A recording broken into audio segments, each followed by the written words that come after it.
ever wondered, how are Bursa Malaysia's marketplace being monitored? Would you like to know how the marketplace is maintained orderly and fair? Welcome to Bursa Malaysia. We are the frontline regulator of the equity and derivatives markets. So, what does this mean for you? Through Bursa Malaysia regulation, we ensure the markets you invest in are orderly and fair, so that you have timely, accurate, and complete information to make informed investment decisions. Are able to trade in a fair and efficient environment. Have confidence in your brokers to provide secure and trusted services to you. So, how do we protect the marketplace? We have multidisciplinary teams in Bursa Malaysia regulation that focus on specific areas while collaborating with each other to provide a comprehensive network of safeguards for investor protection. We also work closely with other regulators and law enforcement agencies. Real-time surveillance of the market. We have a market surveillance team that acts as your market police. They monitor the stock market against irregular trading activities in day-to-day trading. This team uses an automated surveillance system to monitor trading in the equity and derivatives markets in real time. Should irregular trading activities be detected, this team of specialized analysts will fact-check and engage the brokers involved for their immediate action. Supervision of intermediaries. As safeguarding the integrity of the marketplace is paramount to us, our intermediary supervision team secures the protection of your trading and deposits through consistent broker monitoring and inspection. Disclosure. Continuing listing obligations and gatekeeping of listed companies or products. To be ASEAN's leading, sustainable, and globally connected marketplace, Bursa Malaysia places high emphasis on the quality of our listed companies. This begins from the approving of new listings on the exchange, through to ensuring that listed companies remain of quality through governance and compliance.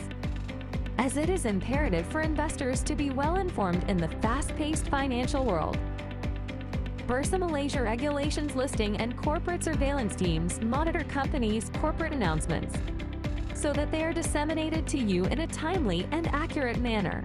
Enforcement action is taken should there be any failure to do so, or should there be any material inaccuracies to the announcements made. As we are also a venue for listed companies' secondary fundraising, our relevant departments work together to ensure investors' funds are always used as mandated. We have a dedicated team of finance experts to examine corporate disclosures, including financial reports, so that they are accurate and timely that you can rely on. Within Bursa Malaysia regulation, we have subject matter experts that look at the various international sustainability reporting frameworks that are constantly evolving to ensure that our disclosure requirements are appropriately benchmarked. This ultimately drives the desired improvements in our PLC sustainability disclosures as well as practices. Taking enforcement action. So what happens when the persons are regulated by us? Be they brokers, advisors, listed companies, directors, or their representatives, breach our rules. Appropriate action will be taken against them. The types of action taken would depend on the severity of the breach.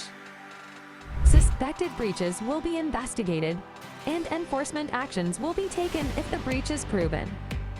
Our enforcement proceedings and actions are consistent and fair as cases are discussed in a robust manner through our regulatory committees, comprising independent individuals with relevant experience and backgrounds.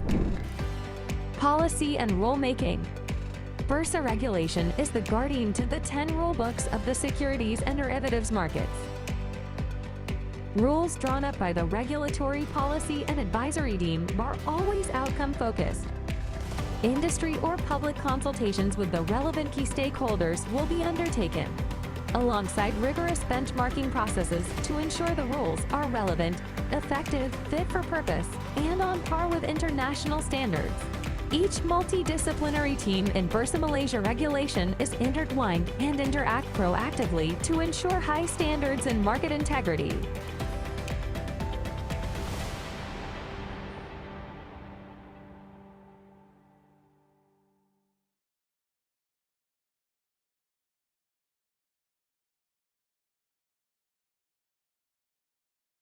Hi everyone, welcome to this webinar brought to you by Bursa Malaysia and managed by our company LifeCham. My name is Alia and I will be the moderator for today's session. So our title for today is Sarawak Investment Teams. As the investment landscape evolves, new opportunity often arise in a place you might not expect it. One such opportunity is Sarawak, a region on the brink of transformative growth. With the leadership of Sarawak Premier, the state is charting an ambitious path which reshapes its economy and creates exciting possibilities for investors. What does this mean for you? How can you identify the right opportunities in Sarawak involving market? So today, we are honored to have Mr. Johnny Tiong, the founder of Gain Venture, to share a valuable insight on Sarawak economic vision, emerging opportunities, and how can strategically position your investment to capitalize on this growth. So before we proceed, allow me to make short disclaimer. Please be reminded that everything that has been shared for today's session is mainly for educational purpose and by no way we are providing you advice to buy or sell any securities. You are 100% liable if you make any investment decision. Now, allow me to briefly introduce our speaker for today. And he is none other than Mr. Johnny Tiong. Mr. Johnny is an engineer and also an investor since his graduating in 2013. He has been an active investment blogger since 2015. Critical thinking and logic analysis are often his analysis method. By utilizing fundamental analysis, technical analysis, and projection analysis, he is able to guide many of his students to invest profitably in the stock market. Please welcome Miss Johnny. Hi, good morning, Miss Johnny. Hi, morning, Alia. Morning. Thanks for the invitation and also the introduction. Welcome. Yep. So I'm going to take the screen from now on.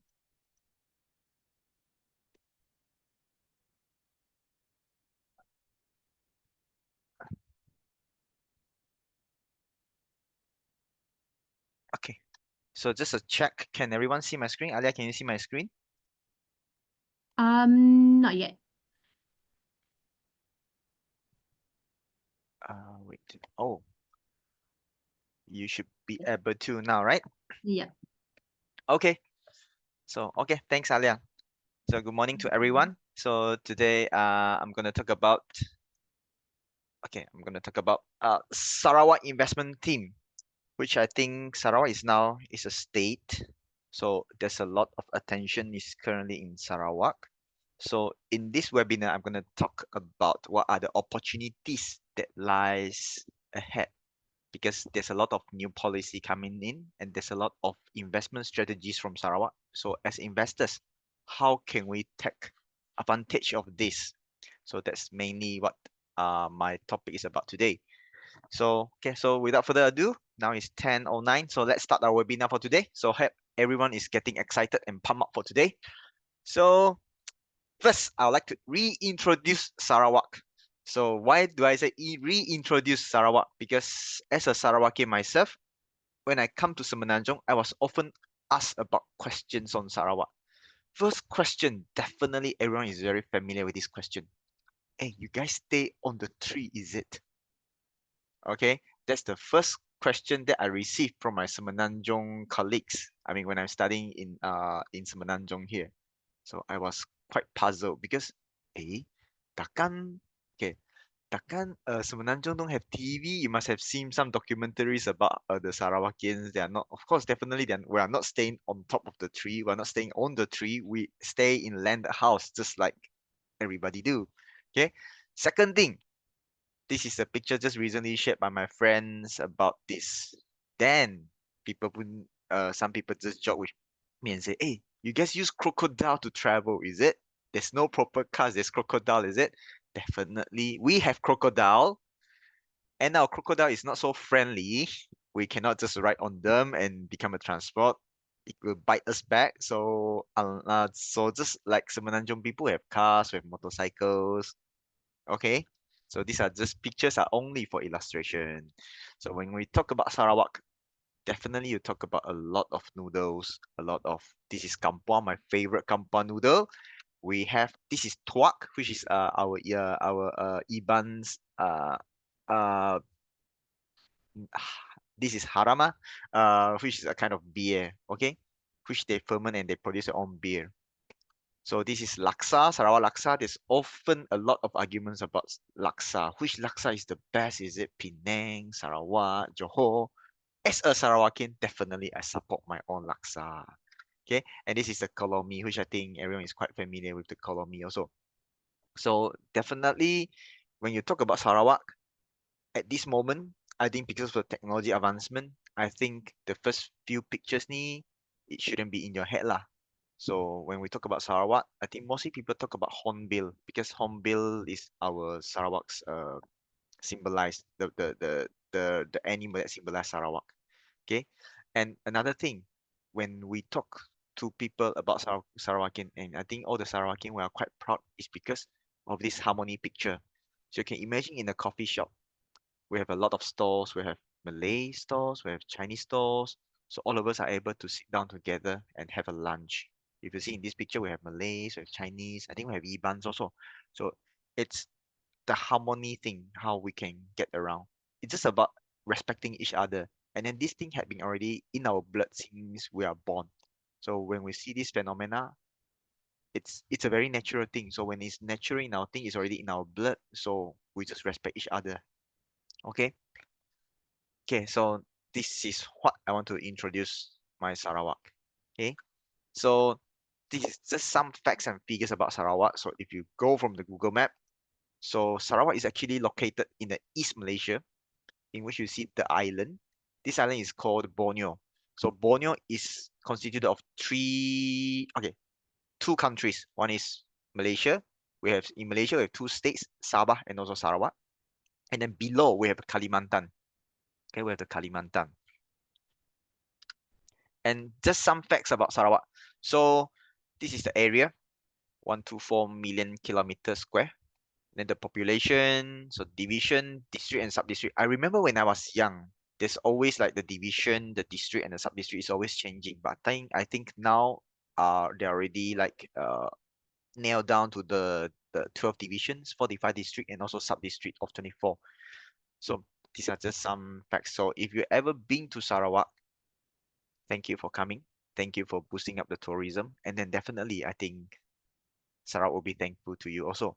So these are the 12 divisions that we have. We have from the right to the left, we have Limban, Miri, Bintulu, Kapit, Muka, Sibu, Sarike, Beton, Sri Aman, Samarahan, Serian, and also Kuching. So if you notice Kapit, because all of the mountains area is at the backbone, the mountains are at this area, the Kapit area. So because of if you're aware of the news now, there's some flood happening around in Bintulu and also Cebu. So there's always a saying from my parents and from my older generation, my elderly, if Kapit had been raining for around like 2 or 3 days, so the water from the mountain, from the hulu, will be coming down. So like places like Cebu, Bintulu will be having a lot of flood. Our cities will be flooded with water. Okay, just some geography knowledge. So yeah, this is the 12th division. So if I see the numbers here, I arrange it based on the population. So we have Kuching with the most people in it, and you can see the advancement of Kuching is there. Okay, you can see there's a lot of new things. We have the ART, Autonomous Rail Transit. We have the KUTS. A lot of new buildings are there, and even the symbolic building of Sarawak is there, the Dun, whereby we have the government buildings are there. So Kuching is always the favorite place for people to travel, and there's a lot of opportunities now in Kuching. Okay, a lot of opportunities now in Kuching. Second is about Miri. Miri is also a city, the second highest population in Sarawak. So Miri is the oil and gas town. Okay, it's an oil and gas town. So the Petronas have operations there. We have Shell operations there, and a lot of production sharing contract PSCs, natural gas, and also oils are there. So Miri is also one of the countries. One of the states with a lot of investment coming in for oil and gas purposes. Okay, third one for Cebu. Cebu is with the third population, my hometown. So for Cebu, when we talk about Cebu, what is there in Cebu? We have the shipbuilding industries are there. We have palm oil industry, and also we have the wood timber industries in Cebu. And we have a lot of kopitiam. We have a lot of coffee shop. Food are very cheap. People are very nice. Wow, the food is the best of in this town. Okay, number four, Bintulu. So when you talk about Bintulu, it's also an industrial area. There's a lot of Samalaju Industrial Park, and there's some other industrial parks there. Okay, so when we talk about Bintulu, we have a lot of industry there. Oil and gas industry is there also, and we have aluminium industry. We have chemical industry there in Bintulu. So when I was working in Bintulu, I mean, was there for a few months. So you will often see in Bintulu weekends are quiet because there's a lot of people coming in to work on weekdays from Monday to Friday. Saturday, Sunday, then they'll go back to their respective hometown, either in other place or in Semenanjung or in other states. So Bintulu weekends are a bit quiet if compared to weekdays. Okay. So number five, Samarahan, which is coming up. There's a lot of opportunities in Samarahan also. It's just like Kuching expanded to Samarahan. Okay. So we have Serian. Serian is a place, I think when I go there when I was small, so not many things there, which is 10 years ago. But now I think there are a lot of opportunities there. Government is going there to build a lot of facilities there. Okay. And a lot of agro parks there. So number seven, Muka. Muka is a place where it's near to the beach, near to the sea, so a lot of seafood is there. I remember when I was young, weekends my parents would drove us to Muka, not to fish, definitely to go and buy. I mean the local products, the fish, the prawns, and also the crabs. Wow. Oh, sorry for those who are Fossa, sorry. I mean just my memories are coming out. Muka, then we have Betong. Sarike. Sarike is just nearby Cebu, Sriaman, Limban, and also Kapit. So these are the 12 12 divisions. We call it divisions, okay? And then under the divisions, then we have the district. For example, for Cebu, we have Cebu, Kanawi, and also Selangau. Okay? So these are the things that's just to brought everyone to know about Sarawak. Okay? And next we'll talk about this list of Sarawak leaders since 1963. I think you're all aware that 1963, 16th of September, whereby Sabah and Sarawak, East Malaysia, we joined Malaysia. We joined Malaya and become Malaysia. And this is just some refresh of the history. So since then, these are all of our Sarawak leaders. So all these are chief ministers. I mean, the first one we have Tan Sri Stephen Kalon. Okay, so for 3 years, from 1963 to 1966, so Tan Sri Tawi, sorry, so Tan Sri Patinggi Abdul Rahman for 10 years, and we have I think this is one of the popular faces that we remember, and from before I was born until now, our late Abdul Taimamut serving for 32 years, serving the citizens. And also, I think one of my favorite, Adnan Satem, just for 2 or 3 years before he was before he passed away. And then currently is our beloved Abanjo. Okay, so it's from 2017 until currently. So just 2022, so the chief minister position was changed to Premier of Sarawak. So now Abanjo is our Sarawak Premier. And after that, there's a lot of other opportunities born from Abanjo. I can see he himself as a very creative leader. And then since he's on board in Sarawak, I think a lot of things are happening. I think a lot of more opportunities, a lot of more things will be happening. I think all this is because of his love for Sarawak, for the state. If you really love a state, if you really love something, if you really love a place, you will strive your best to make sure that this state is known in the eye of the world. So I think that's what is happening to Sarawak now. Since Abanjo takes place, I think he have a vision to turn Sarawak into a better place, and it's well known in the world, in the eye of the world. So he's attracting a lot of investors to come in, bringing opportunities of work to the local people. Yeah, so that's later I'm gonna share about that in my next few slides in today's session. Okay, so we reintroduce Sarawak, so hopefully everyone had a good view and good interpretation. Not staying on the tree, we have okay. So that's the most important thing. And yeah, the second thing, after that we're gonna go through Sarawak's report card. So how is their financial, how they are doing.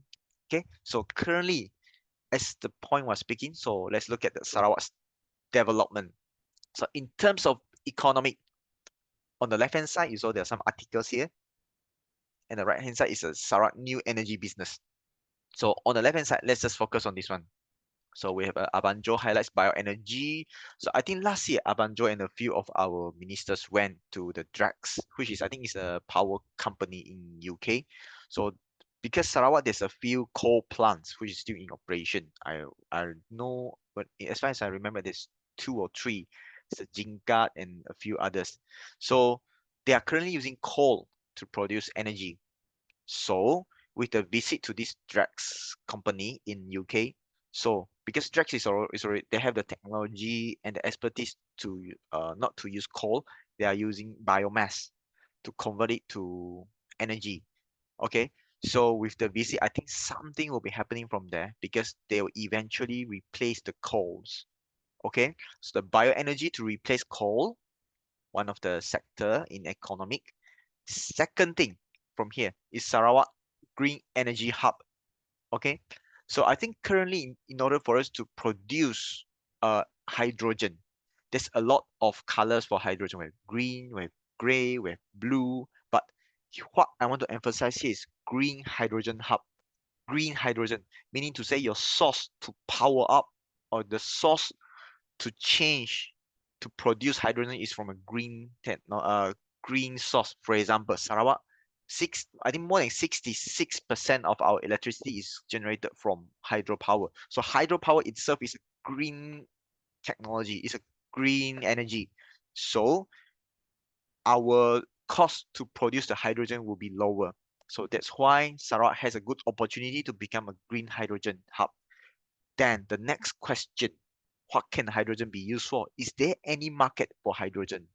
Okay, currently hydrogen is used in a lot of industry. For example, in chemical industry, for you to produce ammonia, fertilizer. So imagine if you are an industry, so you want to produce fertilizer, you definitely need hydrogen. So you're already purchasing the currently hydrogen is produced from is produced from the uh it's not from a clean source, it's just from the hydrocarbon. Okay, sorry. Yeah, you're purchasing the hydrogen from produced from the not from green. I mean from the existing, okay, the existing hydrogen production is not from green. Okay, it's from natural gas, it's from the hydrocarbon source. So you're already purchasing with a low price from the hydrocarbon source hydrogen. But if you want to purchase, you want to replace your current natural, I mean your current source of hydrogen with the new green hydrogen, the main concern will be the price.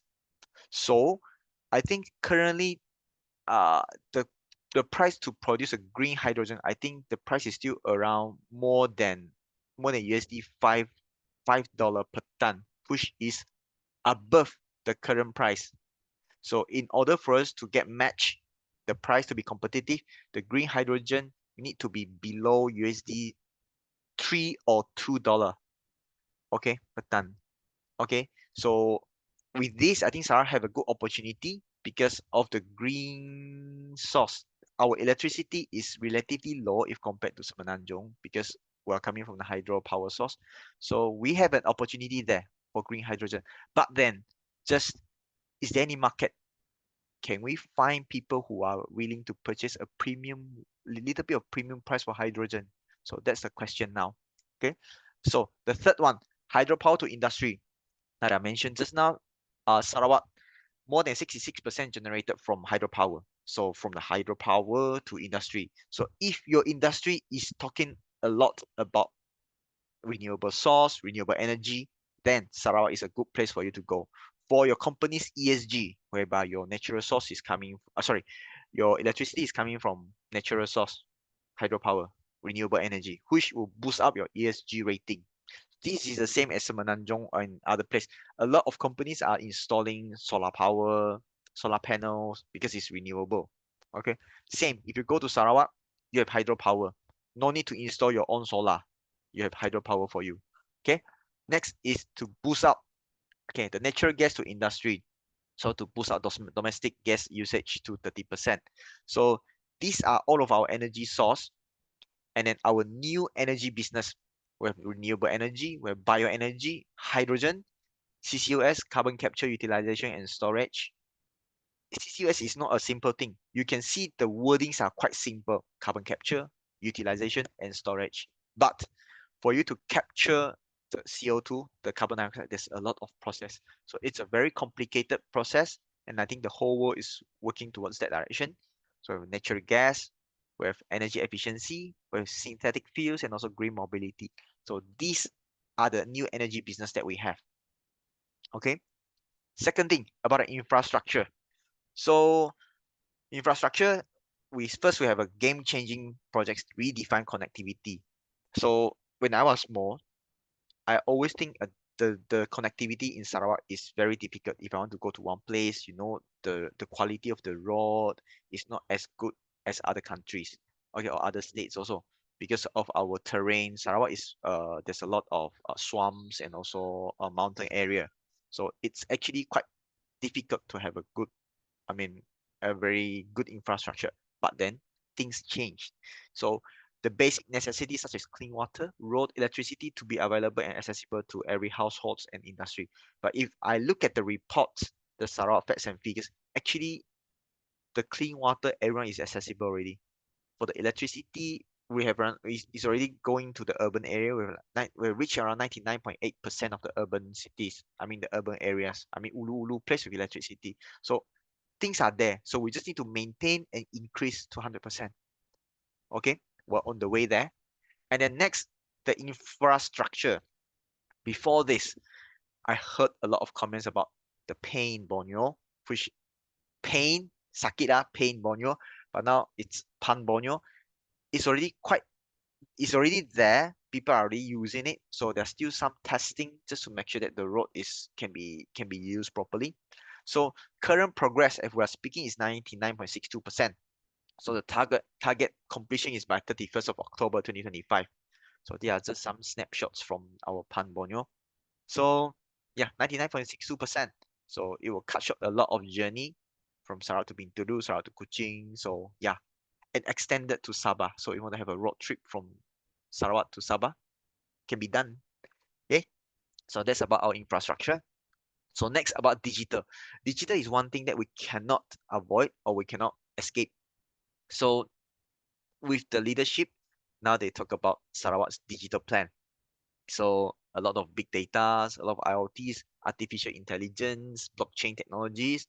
The technologies are there, but just to bring it to Sarawak, and how can we attract investors to coming to Sarawak, to train the local people so that we are techno savvy, we have enough knowledge in the technology, and also to help the farmers and also the entrepreneurs in terms of digital economy from the farm, okay, from the farm to the market and to international market. So that can be done with digital economy, in which Sarawak is now also focusing on this digital economy also. We have a lot of transformation agendas coming for Sarawak also in terms of the digital technology. Okay, and I think this is a bit the last point, the development, which I think is a bit deep in the heart, because Sarawak is now trying to be aggressive, where we have heightened emphasis on regional autonomy. For example, this reason we talk about, I'm not gonna dwell into so much about Petronas and Petros, but just on the surface a little bit. So now Sarawak, especially under leadership of our Abanjo, so we are having a lot of increased discussions, a lot of hits are going up and negotiations with the federal government, get like the resource control and revenue sharing. I think the reason one is a Petros and also Petronas about the Sarawak aggregation, the gas aggregatorship. So I think there are more similar things that will be happening, but definitely we do not want two states, I mean Peninsula and Sarawak, to be hurt by these all these discussions. We still want harmony around each other, just like the first picture that I show, Kopitiam, we have a lot of harmony people coming on. But then things, sometimes things need to be changed for the betterment of both place. Okay. Oh, I so likes there. Okay. All right. Then okay. So those are the things I do not want to touch sensitive about that. So I will just avoid talking more about that. Okay. Then okay. Now we look into Sarawak's revenue since 2014 to 2022. So if you look at the chart here, there's two charts on the left and on the right. So these are coming out from the audited report. Audited report. I also was quite surprised. Every state you have your own audited report, audited by Putrajaya. Okay, so these are the audited reports from Sarawak, for Sarawak, sorry. So you can see here. So from 2014 until 2018, so you can see these are the source of the revenue. We have the dividend. This is the Pampasan, okay, premium tanah, the land, and also the investment that you have. And this is a royalty. So you can see this is the total number.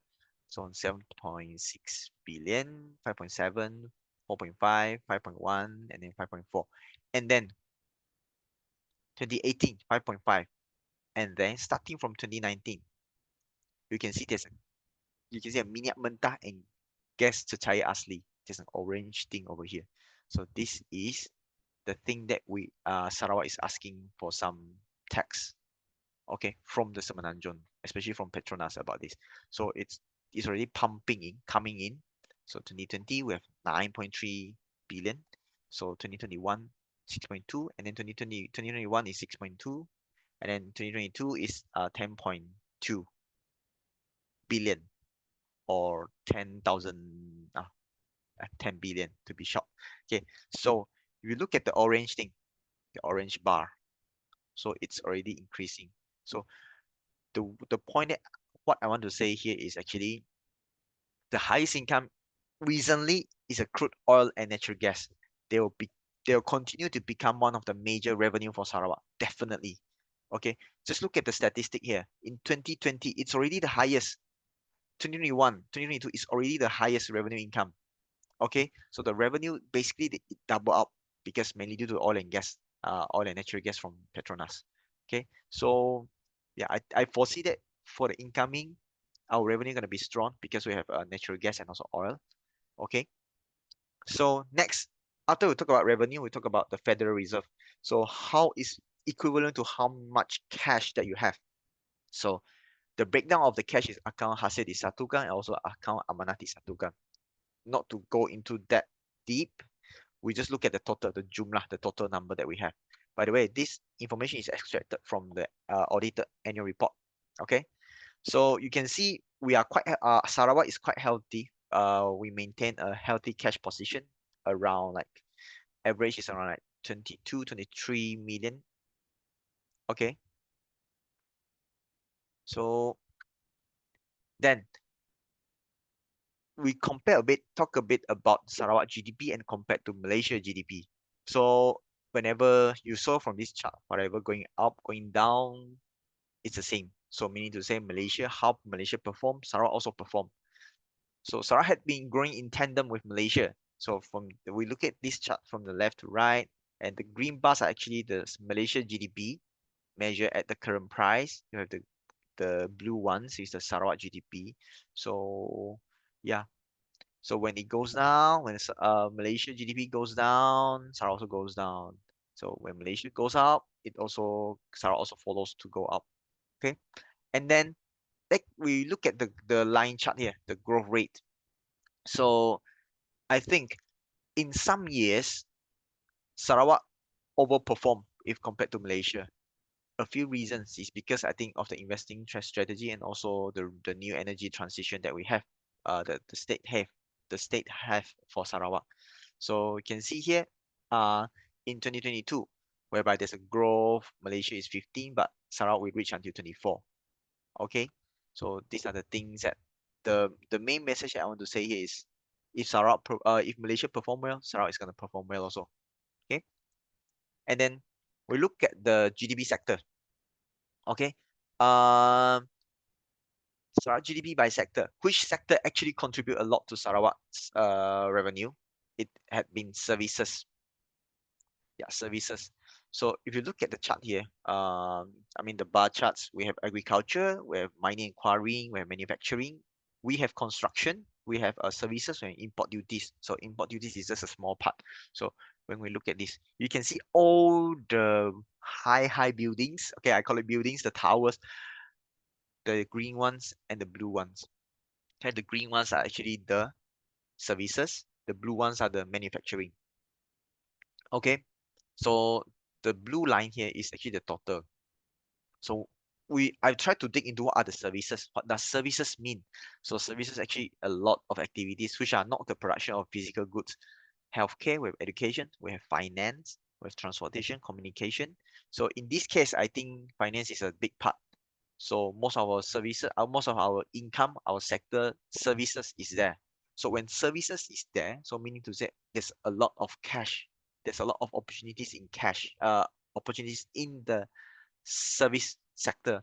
And next is the manufacturing factor. Sarawak is manufacturing a lot of things. We are manufacturing aluminiums from pea metal. Then we're also manufacturing a lot of palm oil products. Okay, palm oil products and also chemicals. So these are the manufacturing. Okay. So then we talk about Sarawak exports and imports because this is where our money comes in, our revenue comes in, and then the money that we have will be translated into our Federal Reserve. Okay, so yeah, so Sarawak is actually a net export country. Sorry, next export state should be a state, not a country.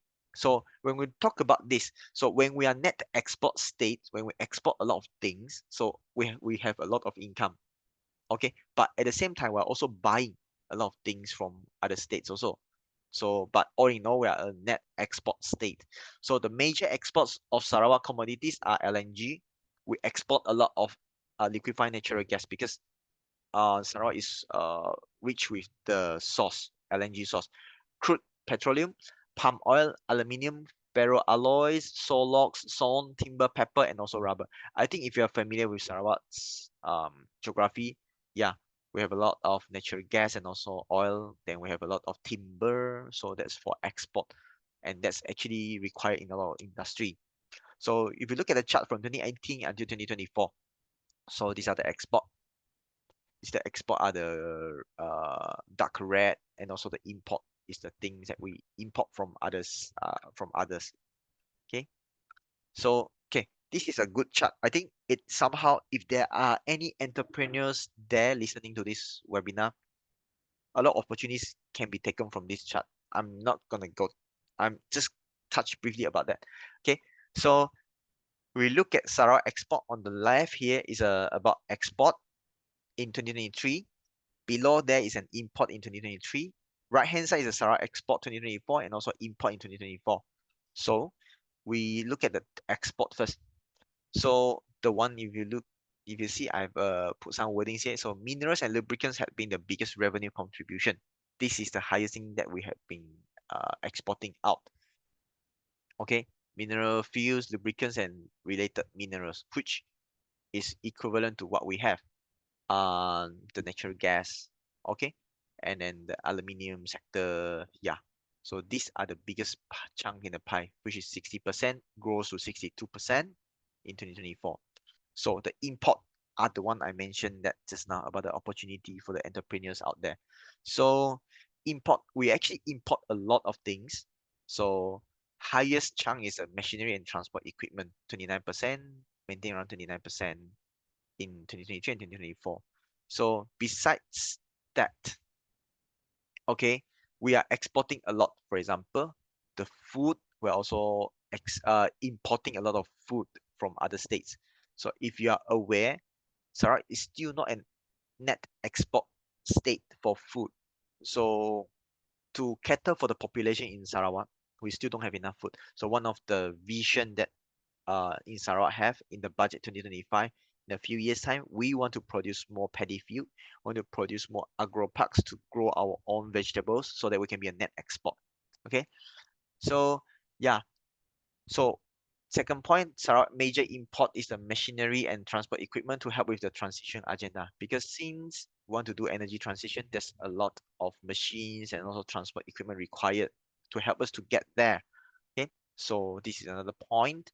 And beside net export for mineral fuels, vegetable oils, and manufactured goods, Sarawak is importing the rest. Yeah. So vegetable oils here means that from the palm oil source, there's a lot of land, palm oil fields, palm oil plantation, and mills in Sarawak, in which we are exporting the palm oils. Okay. Then the rest of it, we're importing the rest. For example, food, I mentioned just now, beverages and tobacco. Um, yeah, the rest are mostly we import. Okay. So this is the audited report for the revenue and also expenditure. So besides 2019, whereby we see the red bars are higher, taller than the green ones, and also 2021. So you will see an A here, meaning to say it had been audited. Okay, so besides 2019 and also 2021, our revenue is actually higher than the expenditure, meaning to say there are some surplus. So if we have some surplus, we have cash. Okay. So in 2022, it's also audited. 2023, this is based on the latest Sarawak facts and figures that we have. Okay, so in 2023, from the report, facts and figures report, we're generating 13 billion and we're spending around 12 billion. Okay, so main reason for 2019 and 2021, I think everybody knows. First is due to the global economic slowdown, and in 2021 is the COVID, which the after effect in 2019 and 2020, the end of 2019 and the whole 2020. So start facing a lot of economic disruption, leading to revenue decrease. So in 2021, whereby we need to spend a lot to spur the economic. So yeah, on the recovery measures. And next, so we talk about the report card. What are the sectors that might benefit? So what's next for Sarawak? Okay, so we're looking at global macroeconomic. Now we're going to zoom into each sector and also the stocks later at the last section. So yeah, this is the first. What's next for Sarawak? I break it down to 3 points. So first is about Sarawak budget. So Sarawak budget was a late. It's normally Malaysia's budget was announced on October. So Sarawak is around November, the state budget. So it's similar like the Malaysia budget. Okay, so the theme for Sarawak budget 2025 is together building a prosperous future. Okay, so there are 8 strategic thrusts with 5 goals. So these are the 8 thrusts which I get from the report. Okay, so there are 5 goals. Basically, it's about the people. Is how can Sarawak improve or build more infrastructure so that everyone can benefit. Everyone can benefit here, meaning to say Sarawak provide job opportunities, and also how can the standard of living will be increased. Okay. So the last one, transforming Sarawak into a developed region and green hub. Okay, so can look through your own. I'm just gonna summarize a bit in terms of what we have. Okay, so our budget, the revenue are estimated around 14.2 billion. But before I forget, this is actually the highest. Later we look at the chart. This is actually the highest budget ever in Sarawak history. Okay, 2025. So is estimated the revenue is 14.2 billion, whereby 6.2 is coming from tax revenue. So this is a breakdown of the tax revenue. We have the SST tax, royalty tax, forest royalty tax, mining royalties tax, okay, and 7 billion coming from non-tax revenue. So non-tax revenue is the one that we see just now from the chart. Just now we have coming from dividend, cash compensation, interest income. Yeah. So this is actually the total revenue that we expect to receive, 14.2 billion.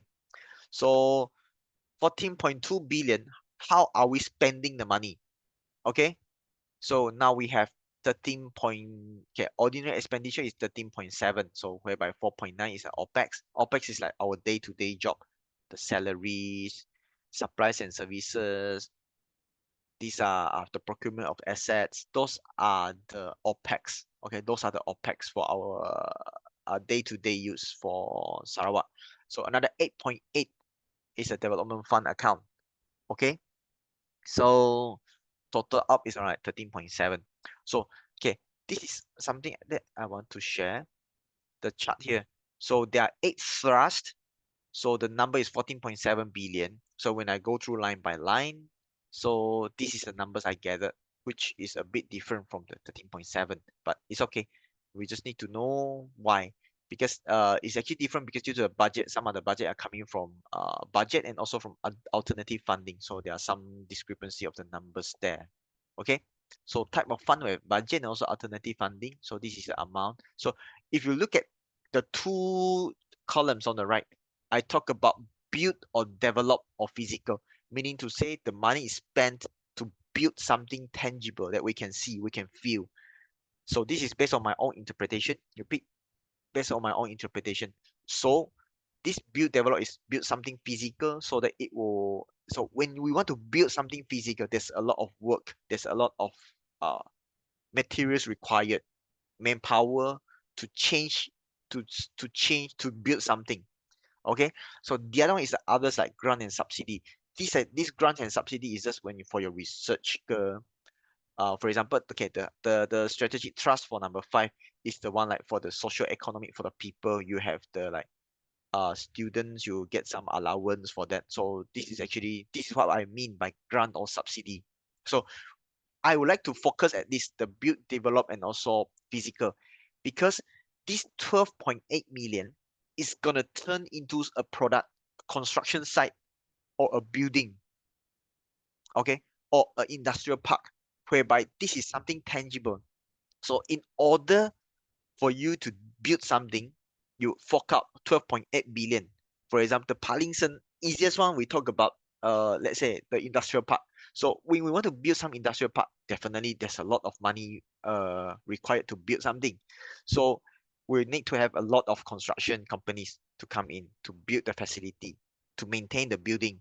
So meaning to say this 12.8 is actually opportunity there, because they are building something physical. We need construction to build, and we need some facilities there to maintain. So this 12.8 is the one that is, now I know, now we know in Sarawak, 12.8 billion is out there in the market for to build something else. So we just need to see from this 12.8 billion, what are the potential companies that will benefit.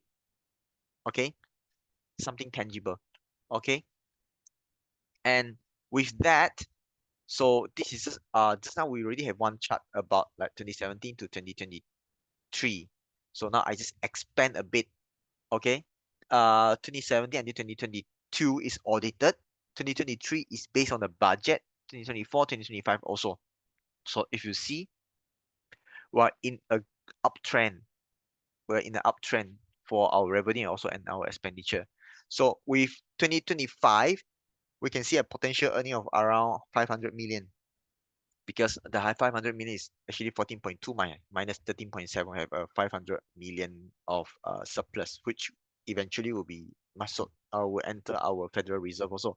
So the point of Sarawak budget here is we can see how much we are using our money, how much we are going to use, how much we want Sarawak to grow, how much Sarawak want the state to grow. So they are splashing a lot of money. Okay, and the expenditure, what are they used for? It's mostly about the infrastructure. How do we benefit the citizens of Sarawak? Okay, so all in all, it's growing in tandem. But there's also some, when I talk to my friends and also some colleagues in Sarawak, so is there any changes recently about Sarawak? What do you see? What are the changes that they see? Mostly they say nothing much happened. They also know about that Sarawak, there's a lot of agenda going on, and I just tell them, you wait and see, wait and see. Give for a few years, 4 or 5 years, then you will see what are the difference from the day you tell me nothing. You see, 5 years ahead, you're gonna feel the difference. Just be patient. We're gonna see it, because a lot of money is going out. Okay, now it's still the prelim stage, meaning to say some of them are still doing feasibility studies. They are some start to do some construction, but not all are. I mean, it's still beginning. It's just the beginning. So we wait. Okay. So second thing, what's next for Sarawak? SCORE, Sarawak Corridor of Renewable Energy. So we have a regional development areas. So SCORE here is actually consists the red ones inside here. Okay, so it cross a lot of districts: Limban, Miri, Bintulu, Cebu, Kapit. These are the things I can remember when I see on the map. So these are all one of the renewable energy, one of the aspects that we can look into the Sarawak Energy Hub. Okay, so oops, there is okay. Okay, it's supposed to come to this slide. Okay, so Sarawak corridor of renewable energy. So Sarawak have been investing 123 billion for around 435 projects. 123 billion for 435 projects until June 2024. This is from the statistic. So if you can see 123 billion, so meaning to say Sarawak is really getting aggressive on this renewable energy business. They mean business in renewable energy sector. Okay. So this is the investment in the score. So if you look at the chart below here, it's basically the distribution of the money, the investment based on the district. We see Bintulu and Samaraju is taking up the huge portion. I think it's more to like around more than 80% of the amount. Okay, these are all cumulative. Okay, it's not year by year, it's cumulative number. So you can see the chart, the table here. Bintulu Samalaju is already taken most of the investment amount. With Tanjung Manis, we have Muka, we have Sibu, Miri, Serike, Kapit, Limban, and Lawas. For Serike, Kapit, and Limban and Lawas is just basically for some small projects. The big project, the industrial parks are happening in Bintulu and Samalaju. Okay, you can see the gap. There's a lot of gap. Chemical industry, aluminum industry, there are some more investments are coming in, ports coming in. Okay, so yep. And yeah, the third one, Sarawak's aspiration in energy transition. So currently, 2025, I think my data is as of 2024. So Sarawak is producing 5.2 gigawatt of energy. So we around 65, 66% coming from hydropower, which I mentioned in our webinar just now, is coming from hydropower. 66% from hydropower. We have a few dams, Batak Air Dam and also some other dams in Sarawak. So Sarawak target to increase the renewable energy capacity to 15 gigawatt by 2035. So from 5 to 15. You'll be thinking whether is it possible, but based on the data that I have, yeah, it's possible. Okay, so these are their aspiration in energy transition. First, they want to achieve 15 gigawatt of renewable energy. Okay, renewable energy. So meaning to say all those coal plant, diesel plant, they want to decommission. They want to decommission. They want to stop the operation. They want to switch it to completely renewable. So 15 gigawatt is one of the target for Sarawak. Okay, by 2035. So we look at the breakdown. This is how I look at it. Let's say 5.2 is as of now, today, 2025. Okay, so another 5 in the next 5 years until 2030. So we can get 10. Another 5 gigawatt until 2035. So total 555, we got 15 gigawatt. So that's my analogy. So yeah, so to capitalize on energy transport projects, so Sarawak is already talking about green energy, green hydrogen hub. So they have the export to South Korea and Japan with an annual production of 240 KTPA, kiloton per annum. So green hydrogen, we produce green hydrogen, we're going to export to South Korea and also to Japan. Okay, we're going to produce 240 KTPA, go to South Korea, Japan for the industry. Okay, so another two is actually electricity export. Once we have the electricity, we have generate renewable energy, we're going to export to 1 gigawatt to Singapore and also to Peninsular Malaysia. So how we're going to export in those things are not clear yet, but then this is the data that I got. So now when the world is talking about renewable energy, okay, the natural source that we have. Sarawak is full of resources. We have a lot of land, we have water, we have natural gas. Okay, so those are very important components for Sarawak. We use the nature, want to benefit the nature also, benefit the rest of the world also. So for the energy, okay, I'm not sure whether everyone heard about energy trilemma. So take a read about that energy trilemma. I think that is one of the important issues that everyone is facing, energy trilemma. Okay, so the announced projects up to 2030, from the current 5.2 gigawatt until 2030, these are the projects have been announced. I just go through one by one. So 2025, we have a 50 megawatt solar in Batang Air. Okay, so 2026, 500 megawatt solar in Baram. Okay, we're gonna have a solar panel in Baram. I'm not sure is it for floating solar or just solar. So worth to check for that. So we already, okay, this is the coal plant, Sejingat. We already have, I think we have 2 or 3 coal plants I mentioned just now. So 210 megawatt of coal will be decommissioned in Sejingat. Okay, so 2028 we have a 2 gigawatt of CCGT, combined cycle gas turbine in Miri and Samalaju. So 2029, one of the biggest, 1.3 gigawatt of hydropower in Bale, and one of the district, one of the division, one of the districts. And in 2030, we have 1 gigawatt of floating solar in Murum, and then 1 gigawatt of CCGT, combined cycle gas turbine in Kuching. So if you add up this number, is around like 5 gigawatt. Okay, so currently 5.2 until 2025. Another 5 years, we have another 5. So they just need to come up with another projects in from 2031 until 2035. So I think this 15 gigawatt is achievable. So once we have this 15 gigawatt, then we can start to export. But definitely we need to cater for the industry in Sarawak first. So this provides a good opportunity and investment opportunity for other countries, so for other industries, if they want to invest in Sarawak. For example, I'm just throwing out ideas just based on my thinking.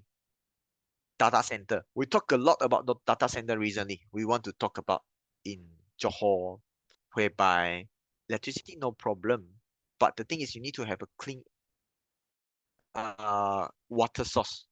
Do we have enough water source in Johor to cater for the usage of the data center? I don't have the answer. I don't have the answer. But I'm definitely quite sure in Sarawak we have. Sarawak has. Okay. So just if let's say we do the data center in Sarawak, we have renewable energy source, we have clean water supply.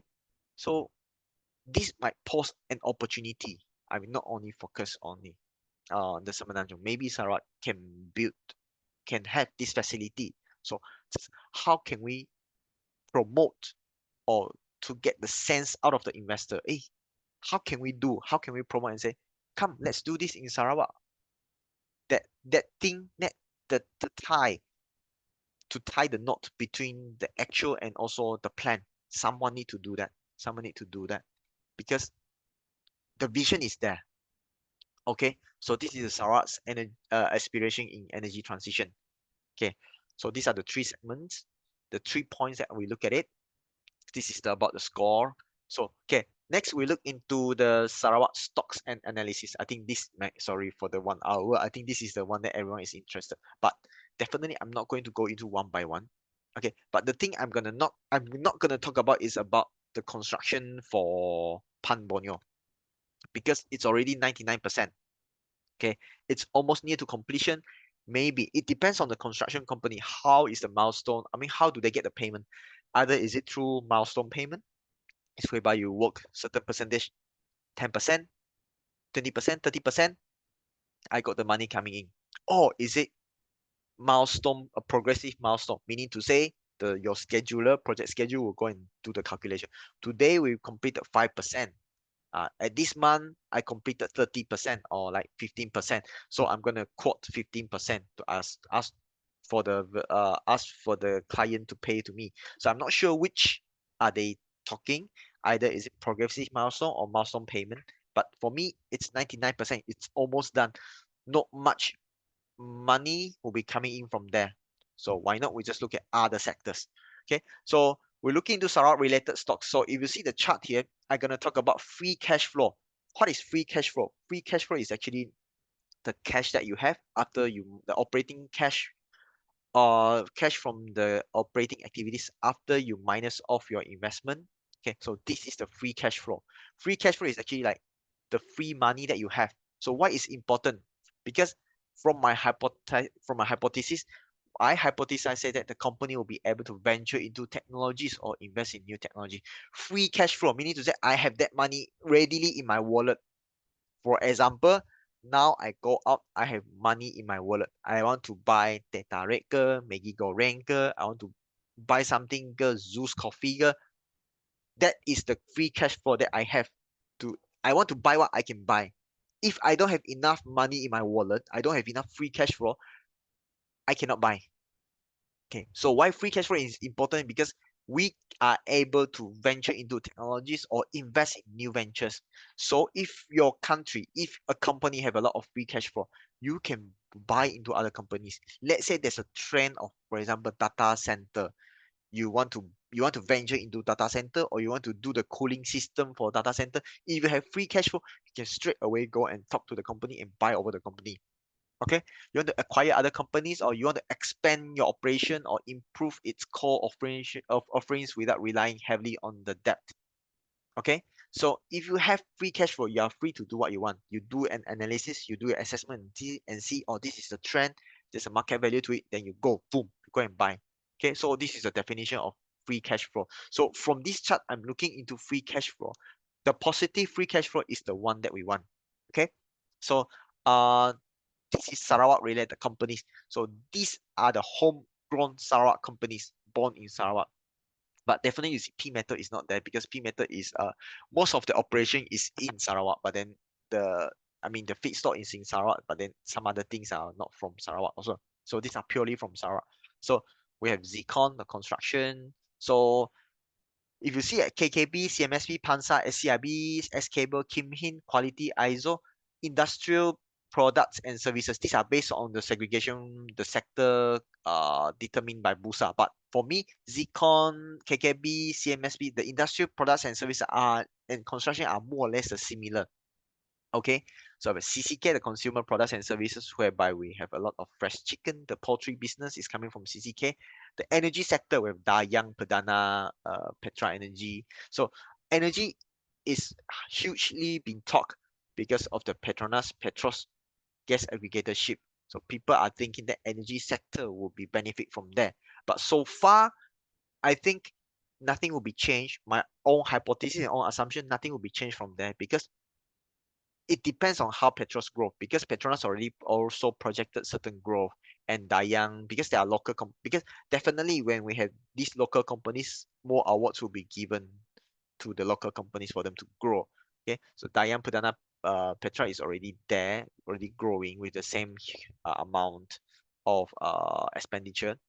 So when Petros take over the gas aggregatorship, I think the growth will be almost the same. It will be almost the same. Walaupun even though I thought a lot of people talk about, oh, this company is gonna benefit. For me, I think the growth is still the same. Okay, unless Petros, there's a lot of more projects coming in, then they'll benefit. Okay, and then we're plantation, Sarawak Plantation, SOP, Jayatiasa, Taan, Sarawak Plantation, WTK, Sarawak Oil Plantation. SOP and Sarawak Plantation is two different things. Sorry, this is Sarawak Oil Plantation. Okay, WTK, Arsawit, Subo. Okay, plantation. I'm gonna talk a bit about plantation later. Maybe just spare some time for plantation. Put it in the later. So with property or Naim and Ibraco. Ibraco is one of the stock that have been picking up this recently. Okay, related to a lot of sector. The infrastructure of the road, and also the KUTS in Kuching. Okay, can take a look at that. And with trading and services, we have the port, Bintulu Port, Harbour, and also Xingyang Group. Xingyang Group is a conglomerate. They had a lot of services. They had a lot of industry. So yeah, Bintulu Port is also one of the things that we can look into. And yeah, now we look at the free cash flow. I'm just gonna bring in my Excel in, because it's a bit, yeah. So I hope everyone can see my Excel chart. So let me just zoom into, okay. Let's just look at the ones that without the negative. Zecon, you can see the line, all are positive. Okay, so we need to set the free cash flow.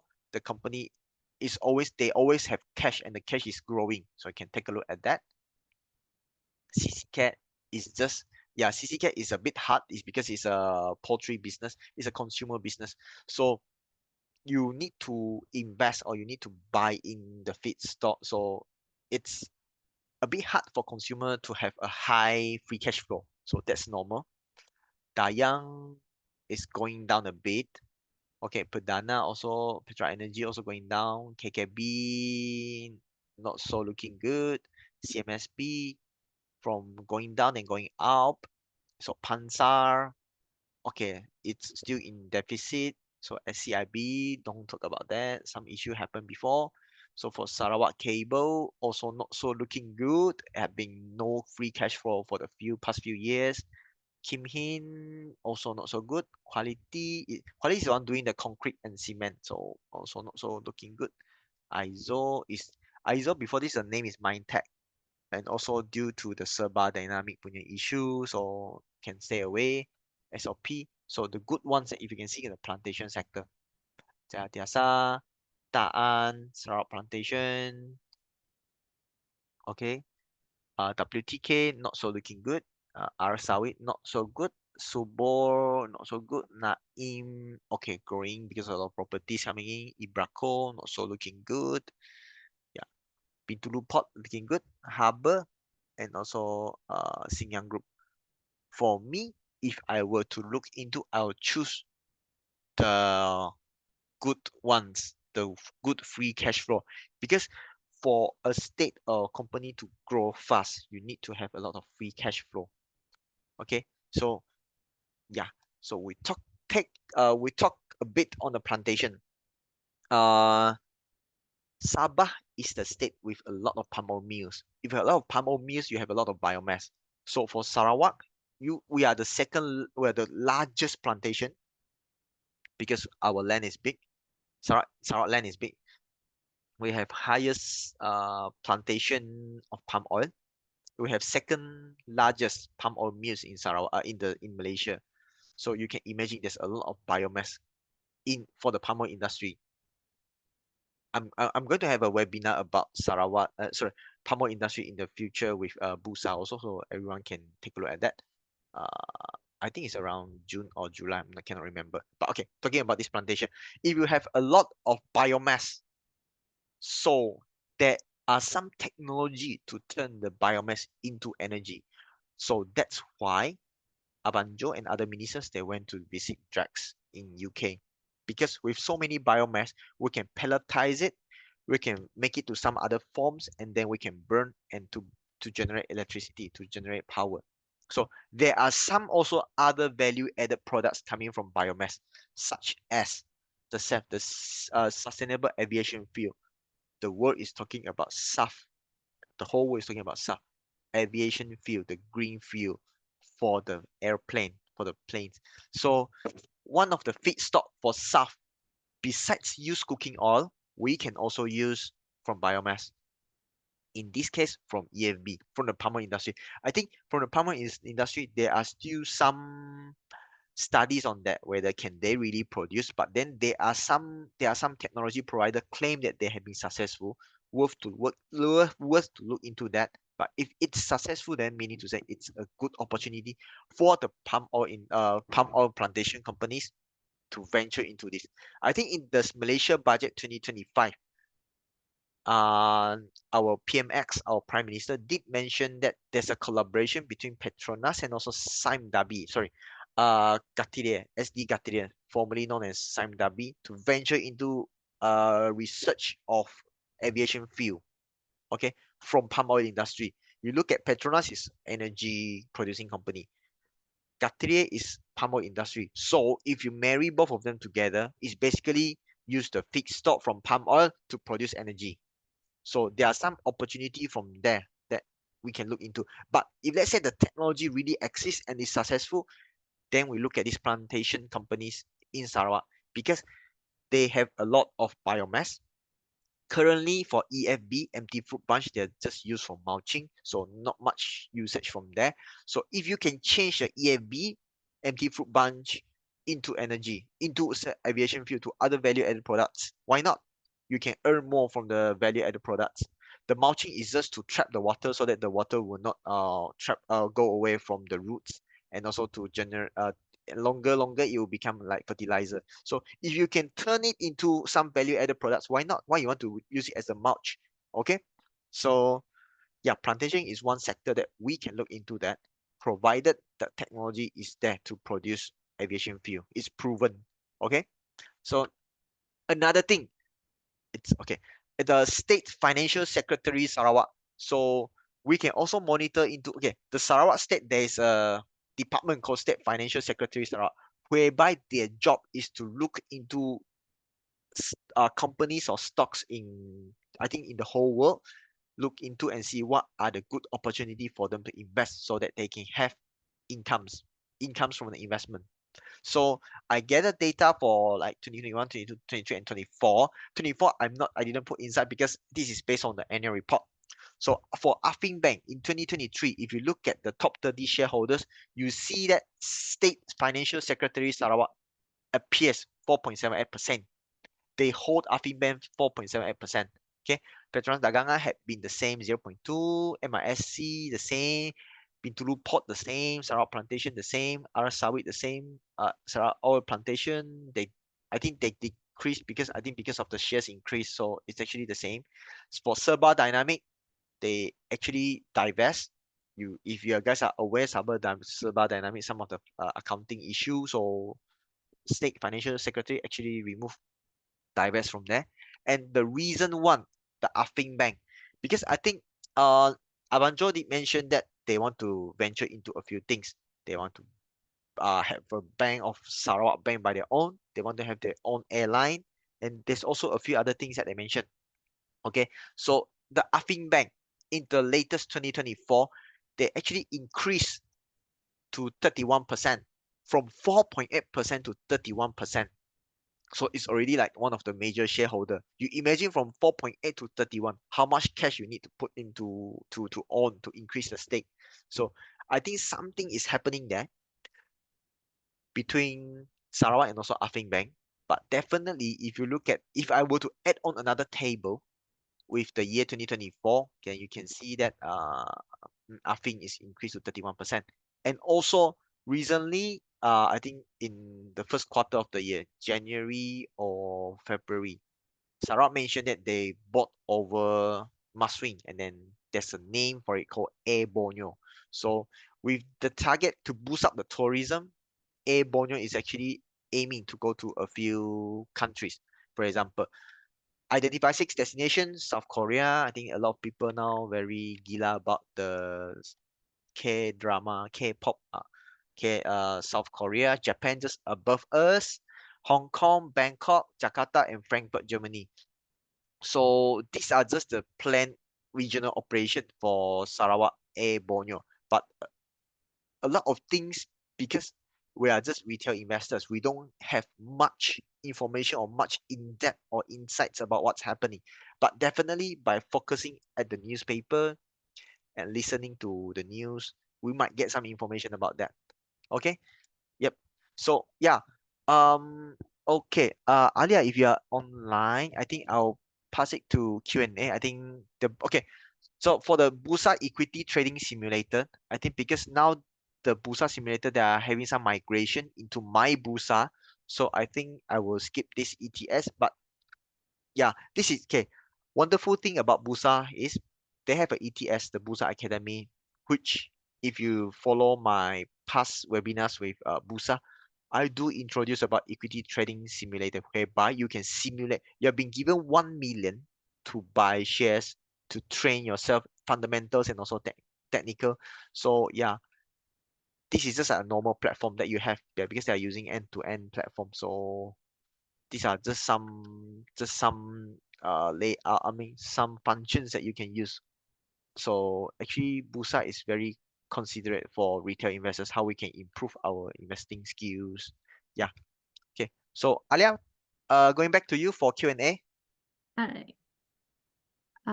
Can you please unshare the screen? Yeah, sure. Okay. Stop sharing. Okay. Yep, unshared. Okay.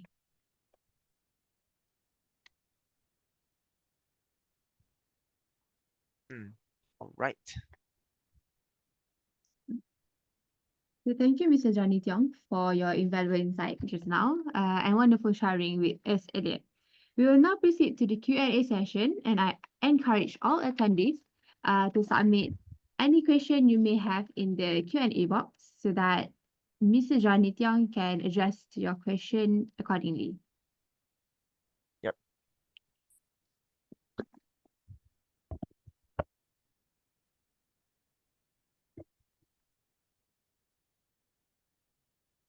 Okay, so we got first question. What is your opinion on future business potential of AIZO in Sarawak? Example in these 2 years. Okay. Hi Phil. Sorry for that. I do not really look into the company because I only know the sector, but I didn't really look into their segment or the future prospect on that. But then, however, maybe I can answer that in my Facebook group investor. I mean, if I did some, if I will do some studies on ISO on the Mindtech, because now as far as I remember, one of their shareholders, which is also Serba Dynamic shareholder, once they pull out, then it's lack of some sparks for the investment stock or on the counter. But oh, I forget to mention the counters that I mentioned just now. Okay, one thing about Sarawak counters are they are lack of volume. There are not much volume on the Sarawak related stocks. So that's why we often see there are good, okay, for example, Ibraco announced a few good contracts, how many millions or how many billions, but then there are not many volume attracted to buy those shares. So maybe this is some of the issue why sometimes when the stock they announce good contracts, a lot of handsome profit or something good news, but then there are not many stocks buy into that. There are not many attention buys goes into those stocks because of lack of volume. Yeah, so feel sorry for that. So if I do cover, I will post it in my Facebook group. All right. So for next question is, what is the prospect of JTIAS? Jayatiasa, yeah, Oh, that's okay. Jayatiasa is also close to my heart because Jayatiasa building is the one in Cebu where we have Twin Tower. Okay, they have two blocks, then they have a bridge in the center, so we call it Twin Tower also. Okay, for Jayatiasa, because there's a palm oil industry, so definitely for me, I will be favoring palm oil industry because now the palm oil industry, the price for CPO is quite good. But if I will look at the free cash flow for Jayatiasa, the one I have just now, it is looking good. But then for Jayatiasa, since it's a subsidiary for Rimbunan Sawit, and I think, correct me if I'm wrong, I know Subo Tiasa, Jayatiasa, Rimbunan Sawit, all are related. So in terms of the plantation area for Jayatiasa, I'm not sure. But then I think for the free cash flow, Jayatiasa looks good and they have better opportunities among the palm oil industry. But then do take a look at the the age of the trees because all the trees, the palm oil industry, the trees need to be replanted after 25 years. So after 25 years, you can imagine, let's say your tree is gonna enter the area to the zone of 25 years. So you need to start replanting. So when you start replanting, you basically don't have much palm oil. You don't have much CPO. So your revenue will gonna dip a bit, net profit gonna slow a bit. So just need to make sure that the replanting is going nicely there. Yep. All So right. that, yep. I'm sorry. Ada It's okay. Yeah. Okay. Yeah. So next, if I understand correctly, INNO is also belong to Sarawak Plantation CO. Hi, Patrick. Yeah. No, no. Price is actually a Sabah plantation stock. It's a Sabah. It's a Sabah, not Sarawak. Sabah is on the other side. Sarawak is the one at the other side. Don't get confused. I often get confused when people say, even my mother-in-law always thought I'm from Sabah. Then I say, no, I'm from Sarawak. Sarawak, not Sabah. Okay, so Sarawak is two different. For Inno price is coming from it's a Sabah. It's a Sabah palm oil industry, not Sarawak. Okay. So next question. What is the best recommendation in terms of good investment into Sarawak plantation stock and why? Okay, Patrick, thanks for your question. I saw your comment. Sarawak is SA, bukan SE. Okay, my recommendation in terms of good investment into Sarawak plantation.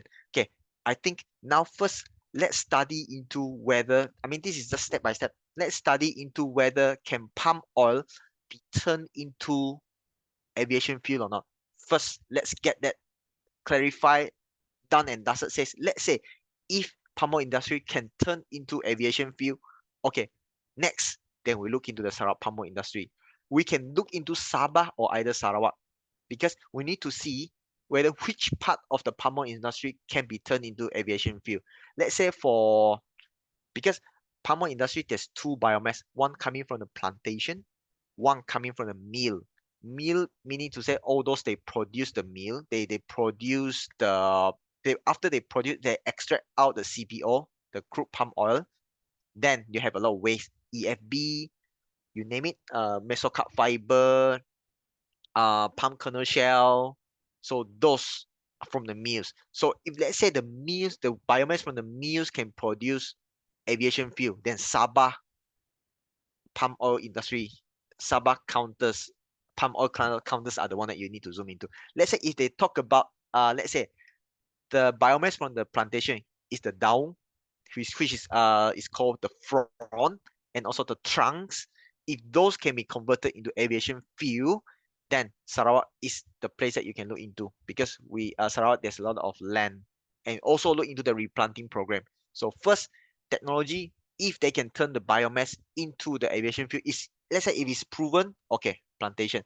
Second is about where is the biomass coming from? Is it the plantation biomass or the mill biomass? Okay, so once we confirm that, then we look into the future prospect. Okay, because in the annual report, you can look into the management discussion and also future prospect from the annual report. If the companies talk about their plan to venture into bioenergy or to go into value-added products, so those are the companies that we can invest. But then, not to say invest and then we'll get the return in 1 or 2 years. I don't think so. I think because it will take for you to build a plant to produce aviation fuel, it takes around 3 to 4 years. And even you need to source for the market. But I think now for aviation fuel is quite popular. So people are willing to pay high premium, I mean, for the aviation fuel.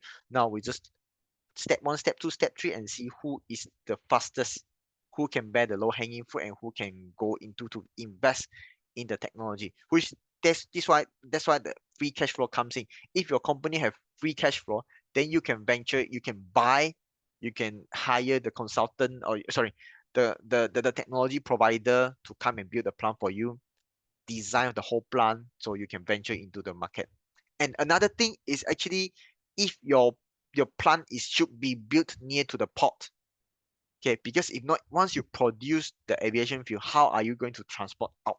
So the whole ecosystem should be there. So far now for Sarawak, I haven't seen that ecosystem yet.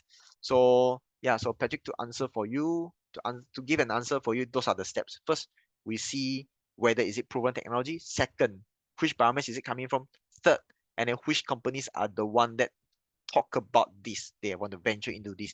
Number 4, and then let's follow up the news. Yep. All right. So next question. Sarawak Energy Berhad is similar to TNB as energy or power provider, and Sarawak SEDC is the driver for Green Energy Hub. So which Sarawak stock counter that represent energy provider or energy transition? From Kennedy, right? Mm. Yep. Okay, Sarawak Energy. Okay, sorry, I read through the Sarawak Energy similar to TNB, correct? Sarawak, we have a SEB called Sarawak Energy similar to TNB. So Sarawak SEDC is a driver for Green Energy Hub, correct? Especially on the green hydrogen, okay, and also the biomass projects that they are currently working on. So which Sarawak stock counters that represent energy provider, energy transition? Okay, if I'm not mistaken, Sarawak Energy invests into Sarawak Cable, S Cable. There's a company called S Cable. But however, as cable had not been producing profit, had not been generating profit. So it's sadly because for me, Sarawak Cable are producing cables and I mean they're on the cable industry. So for all this energy, definitely you need a lot of cables. Okay, whatever when you produce, you need cables to connect. It's just our USB. You have the charger, you have your phone. So you definitely need a cable to link from your source to wherever you want your product to be. So cable are important, but just sadly, Sarawak Cable didn't play that potential. So um, the question just now is from the Sarawak Energy about the energy transition. As of now, I can see the construction sector, for example, CMSB producing concrete, quality also the concrete.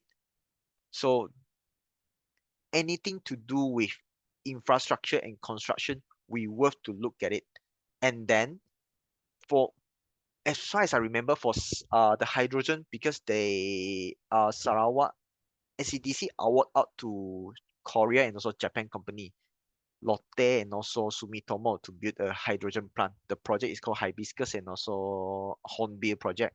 So they they are building the project. Mostly they are the technology provider and also the construction company. But I do not know whether when they build the building itself, they are definitely utilizing local contractors, local companies. Maybe CMSP will be benefit from that.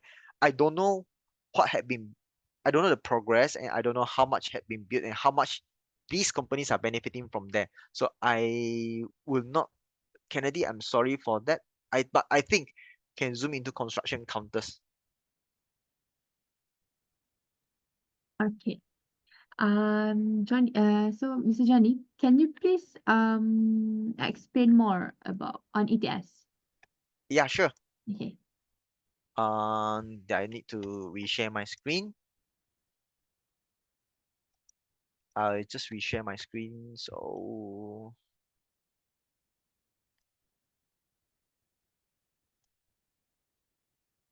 wait a moment. Reshare.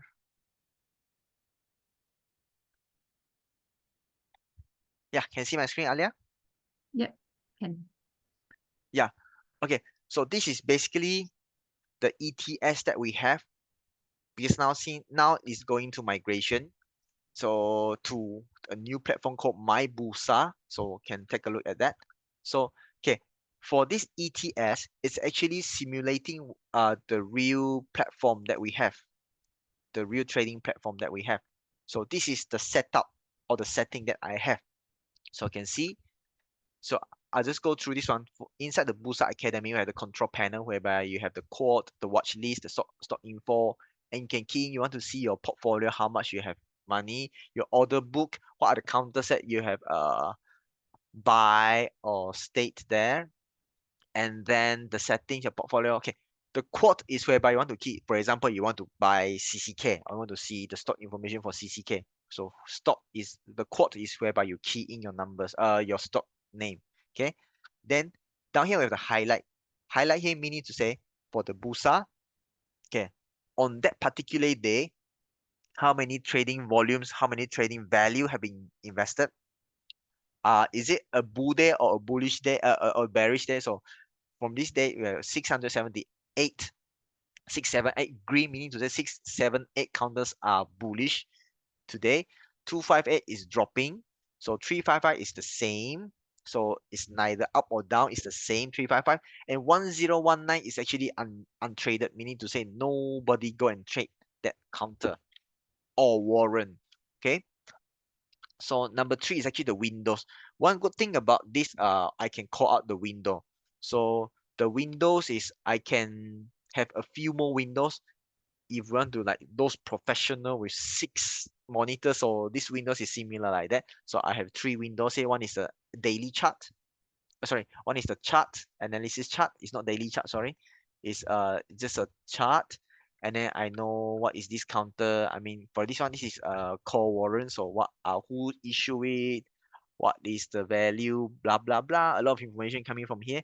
So So I have three windows. So one window to look at the quote, second window to look at the chart, and the third window to look at the fundamental information. So I have the tab here also. So tab, so I can have a lot of tab. I can have this analysis chart as a tab in the first window. I can do that also. So it's just basically how you familiarize with yourself with that and how you want to customize your own. Okay. So yeah, so some of the important signs I just go through. So we have a pop-up whereby the pop-up window, and then with the combine whereby it can become a tab, with a full window bar, with a floating window, whereby you have windows floating on top of each other. So these are just normal and collapse and also expand. Yeah. So yeah, but before this, before prior to the migration, I'll talk about how do we change the layout, how can we add in the technical indicators, how do we buy and sell. So since it's under migration, maybe after when the system is stabilized, and I'll demo with everyone. Okay, Alia, back to you. Can you unshare screen? Share. Yeah. Sure, can. All right. So back into the Q&A session. Okay. Hi, is there any potential development for hydrogen to marine sector in Sarawak?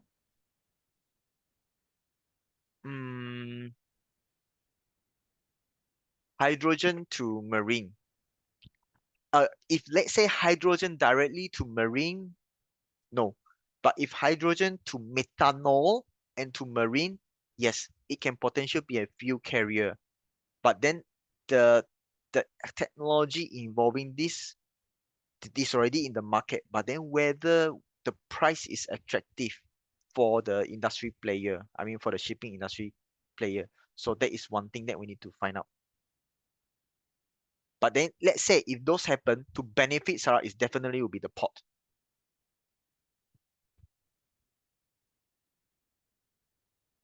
Okay.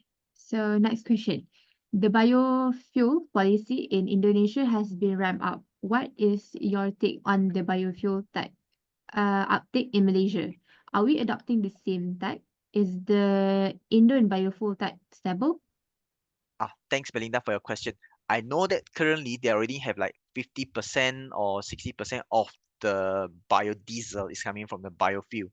So for me, it's a good opportunity because since they are ramping up they are basically converting more biomass into biofuel. So meaning in my in my assumption, so you have lesser biomass for other countries. So if I were an investor, I know Indonesia now they have their own agenda, so they might not have enough biomass. So if I want to go to the country with more biomass without any further plan, Malaysia is the place I want to go. Because palm oil industry, Indonesia is the number one palm oil export in the world. Second is Malaysia, so I'll be looking at Malaysia. Yep. Okay. So since we do not have much time left, we will just take two more questions. Can? Okay, yeah, sure. Okay, so what roles does foreign direct investment (FDI) play in Sarawak growth, and how does it impact local business and investors?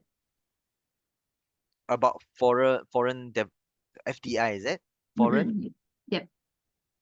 Okay. Can you repeat the question again? Sorry. Okay.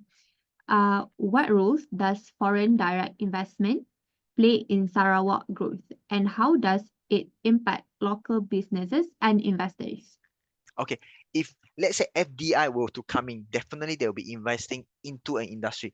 For example, we talk about Sarawak Hydrogen. Let's say they are investing in, because Sarawak is building capacity, a plant for hydrogen. So when they have that fund coming in to support, and then how the money will be translated into the small SMEs is, so let's say they want to build something, definitely they need local industry or local players to come and support in terms of building. Now they are providing the money. So they just need the local players to marry so that they can have the support. So this is how FDI comes in, how we translate it into how can it grow the local industry. So it's a money coming in, local to support and build. Okay. For the last question, which industry in Sarawak are currently undervalued but have high growth potential? For me, I would think that the plantation. But then this plantation is not the plantation CPO plantation. It's the plantation which the plantation company which who had the vision to turn into bioenergy or other value product. Those are the plantation that I mean. Those are the undervalued sector. But then now currently in Sarawak palm oil industry or any palm oil industry in Malaysia, we haven't seen that. But then I know that Gatrier or Sime Darby currently have a plan towards that, and also FGV has a plan towards that. So, but it haven't been translated to the palm oil industry in Malaysia. Sabah, Sarawak, most mills and also most plantation respectively. So far, we haven't seen any initiative taken towards that. So keep an eye on that. If they are venturing into value-added product, in which I think Sarawak will be the first one to go, because since Abanjo is stressing a lot of bioenergy and the demand for bioenergy is there in Sarawak. So if palm oil industry are ready to pick it up, then I think Sarawak palm oil companies will be a good one to be invest. All right.